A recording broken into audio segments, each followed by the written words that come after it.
Hi there. Today I will be guiding you through how to cancel Dropbox Plus subscription.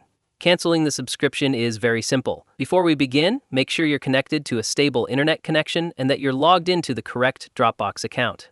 The first thing is get access to the Dropbox.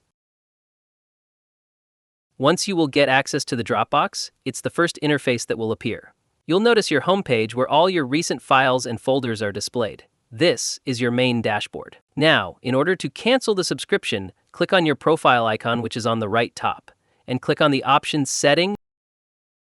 It's usually represented by your profile picture or initials if you haven't uploaded a photo. Clicking on it will open a drop-down menu with several options. Once you get access to the app setting, here you can see the icon of plan. Click on it, and below you will see that plan which you have in order to cancel.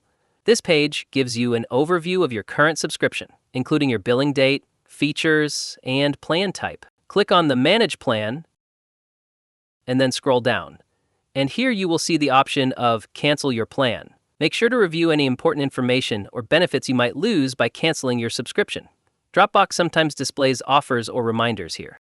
Because I am on a free trial, so that's why it's saying cancel your trial. If you're still within the trial period, there will be no charge. But once the trial ends, you'll be charged automatically unless you cancel. But if you have a plan, then it will say, cancel your plan, click on it and cancel it, and that's it. You might also receive a short survey asking why you're leaving. It's optional, but you can fill it out if you wish.